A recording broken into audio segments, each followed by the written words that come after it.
Hey everybody, welcome back to FBS episode 19. I'm joined today with Strict Toaster. Hello. And B. Swigglehausen. Hi. And today we're going to work on Terminal 4. I think this is like probably the last like really big terminal project that we need to do, and then it's more some of the smaller kind of pieces of terminals, right? I think we've like at least worked on every single terminal now, right? I think so. Do we have anything missing? Yeah, I think right. we had like part of the one that you did, Strict Toaster, like many episodes ago, and then part of the one that I did, like the very first episode of the last two big terminals. But this is going to be a lot of kind of like reusing some pieces here and there, and I did go for like a bit of a different design with this one. This is a very clean cut terminal compared to the other ones, and I kind of noticed this. I don't know if it's like the newer terminals that are built are ones that are a little more like organized and planned out, but I just kind of noticed like places like SFO and even, you know, DIA or other airports that we're kind of referencing, you'll notice that some terminals just have like literally like just kind of fit any jetway or plane parking area in any space that it could possibly fit in, whereas others, they're just like nice cookie cutter, clean, you know, back to back, sharing the same lines kind of parking. And I don't know if that's like an age difference thing that causes that, but this one is certainly one where we just have all of them kind of lined up nice and clean, very good space utilization. And because of that, it made it a lot easier to kind of flesh this out quickly. We didn't have to rotate every single piece for every single unique plane stand. The fact that they were like two straight parallel terminals, I'm sure helped a lot.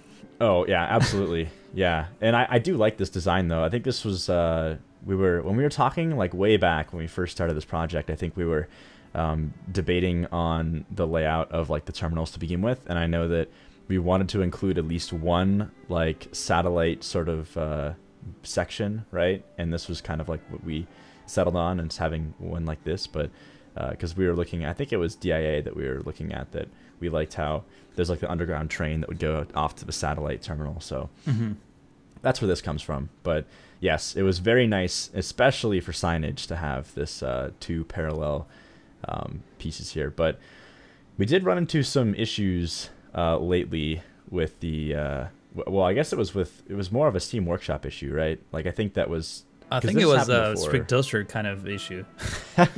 Well, yeah. I don't know what happened.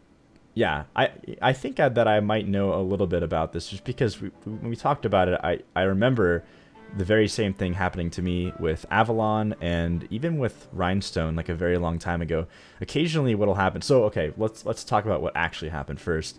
A bunch of the foliage that we had used was just like randomly gone whenever I got the save, and we didn't really know. We were trying to trace back to figure out the last save that actually had the foliage in it. And it's odd because it's only like a few pieces, and at first I was thinking, oh no, like somebody took the foliage off the workshop, but then I was like, that doesn't make a lot of sense. They're very popular pieces. They weren't like, you know, obscure assets or anything. There were some Fidelmo flowers, actually, if I'm not mistaken. Yeah, exactly. Yeah, it was Delmo stuff. So it seemed like he definitely wouldn't take them off the workshop. And you know, the problem was it was only some of them. So from a distance, it looked like everything was still there, but when you zoom in, it's like, oh wait, we're missing a lot of stuff actually. So anyway, I think that what happens sometimes is when you're switching like collections, like full Steam collections, and you're downloading like thousands, or maybe not thousands, but hundreds, almost thousands, or a little over 1,000 assets at once, Steam will like tell you that it's subscribed to everything, but it won't actually install them and put them in the game. Like it'll miss a few or miss more than a few. And I've had this happen before where I will literally load my save, I'll get in the game, and I'll look on the Steam Workshop and it'll say that everything's subscribed, but then I look in game and it's missing like half my assets. And I don't really know like what causes that. I think it's just like a bulk subscribe issue or something, like a bug that can happen occasionally, but that could have been part of the issue. I had that issue in Miracle Mile just a week ago, where right after I actually switched from my latest FBS episode, and it almost, like, Steam almost crashed. Not crashed, but it was just hanging there, not really downloading anything, and even though there's a lot of stuff queued up for download. So it might have been a temporary issue, but the problem is that now we're missing a lot of like once you save the game and those assets are not present, then you're screwed. Yeah, there's no way around it. and we maybe could have solved this like by going back and like redoing some parts, but unfortunately I think it was the episode where you did all the lighting for the runways. Yeah, which is definitely just like, don't there's want to no do that way again. we're gonna redo that. Yeah, so it's much faster just to redo the foliage at this point, which isn't a big deal, but I think that we'll probably just tackle that like off camera or in like a live stream or something and kind of rework some of the foliage here and there. It's really just like some flowers and like the well, right here actually, where we are right now. Yeah, that's pretty convenient. I see you checking the signage to figure out what airline belongs here. Yeah, I was like, okay, what am I putting here? And I noticed that we didn't really have, so the only ones that had like mainline like sized planes was the CS Airlines. So it's pretty much all CS Airlines here for now, which is fine. Because I wanted to have, I think it was one of the bigger like Royal Air or something that had like the giant jumbo jets, but I didn't have any jumbo jet parking that wasn't being used already as like a real terminal that the planes come into, so I couldn't put any of those down. I don't know, we should talk about this actually. Jay, you and I were talking about expanding this terminal a little bit. I left the right hand side of the terminal open because I know that you wanted to have like a little expansion bridge and then like a second piece to this terminal. What was your like original plan? Did you want to do like more regional, or were you thinking like an international spoke, or what are you thinking? Yeah, so I've been flying around a lot over the past year, and a lot of times I'm on these crappy little tiny like regional jets, and I always find out whenever I fly them, it's like I walk through the main terminal and then out into what feels like a bunch of truck trailers that are all just kind of parked near each other. Right? It's like it's some like clear afterthought that they have, because you don't need a whole lot of people for having regional jet parking and stuff. There are like a couple vending machines in it too, and I've got to like sit there. I'm like, oh cool, an hour and a half layover here. So I've really wanted to put that somewhere in FBS, and in particular since I redid all the regional jets, because those planes look awesome, I think. So I've been like, yes, let's put that here. So I had actually went and earmarked it. I districted the area and said like Terminal 4 regional extension. Because like what you were talking about earlier, I do think that Terminal 4 is one of the newest ones here, so everything's all perfectly lined. Like they've never had to reconfigure it, right? It's never been renovated and tried to be kept. But I feel like maybe they wanted to add more regional service, so they had to just add an extension onto the end, rather than try and disrupt some of these nicer, very organized gates. So, yeah, I think that definitely makes sense. It would be nice to have some like bigger jumbo jet parking as well. I wonder if maybe if you did the regional on that side and then we eventually come back and there's still some room on the other side of the terminal that's like kind of between that and some of the taxiways, like there's probably enough room for like 1 or 2 or 3 big more international jumbo jet parking, for the larger, because it'd be nice to get a few of the Royal Airways planes in, because they look really good, but I couldn't find a spot to put them. So we'll see about that. It's not like the end of the world if we can't get it in, because we do have like 1 or 2 parking spots for we have 1 for jumbo jets right now. So but I want to talk about this. The signage for this whole terminal was just so much easier than anything else that we've had to do so far, because everything is parallel and nice and like the same angle. So I just like literally copied all of these. I aligned heights and then I rotated them in both directions. And then I just used this whole like thing as a cache. And I just you actually rotated them manually. You could do right click. Well, yeah, but can you right click it to go perfectly 180? Yeah, exactly. Yep. So whatever the current angle is, if you right click, it will like go 45-degree angles automatically. Really? During the copy paste, it's excellent. Because I knew that like when you're just using you're like picking assets in the game, if you have it at a certain angle and then you right click, it will go by 45-degree angles, but it won't use the current rotation. It'll like the first rotation will be like maybe 20 degrees and then it'll go by 45 to go back on the same. No, if you're in move it copy mode, it's always 45 it's always degrees. 45. Okay. Yeah. So I haven't even tried that before. I didn't know move it had that option. That's really nice. I mean, regardless, like I already got them rotated to the right angle, so it wasn't a lot of rotating. It could have taken even less than 10 minutes or however long. shave off those precious 20 seconds there, the rotation. But yeah, this was a very quick process, which was really nice. I did okay, yeah, we have some different like numbering schemes going on. Like I think that every single terminal except for Terminal 5, which is the one that you did, Strict, I think all of them are like 3-digit numbers. Like well, in the that's hundreds.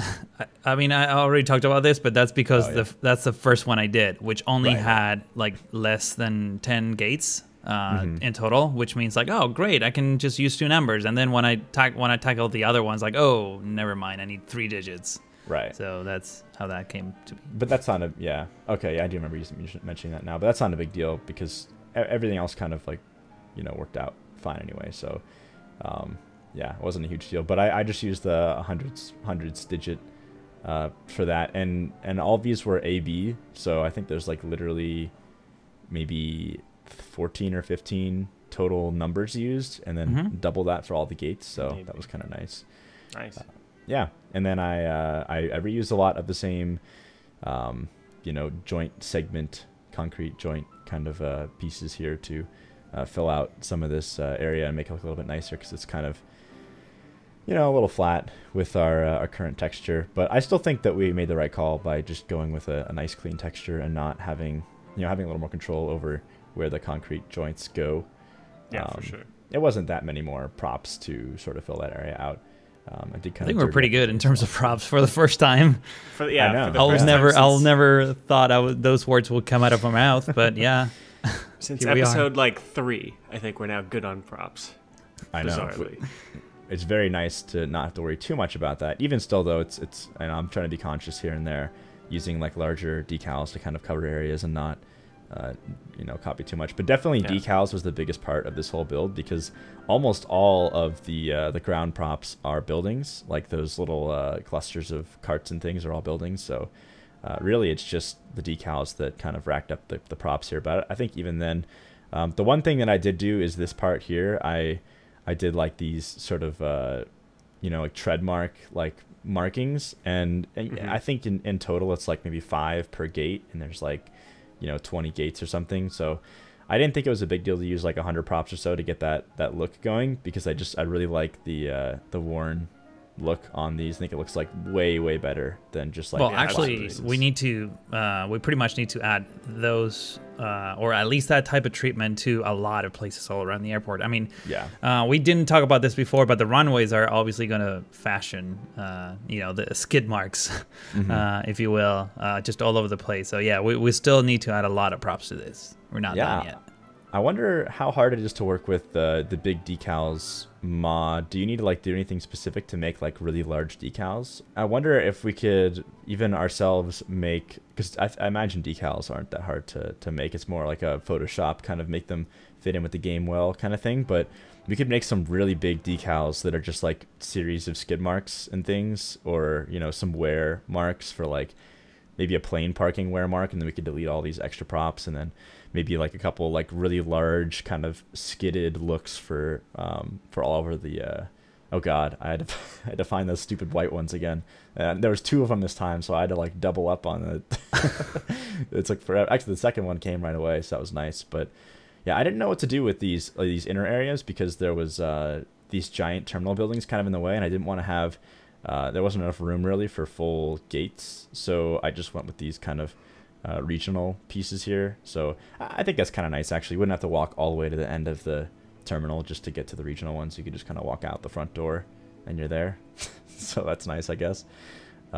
Did kind of mess up the numbering though. That was a little annoying. I just went with like these 4-A, 4-B instead of doing the full digits, because I already numbered everything else before I did this one. But that's fine. No, I think you need to come back and rename this the right way. Yeah. Oh, I don't know if I'll be able to sleep at night.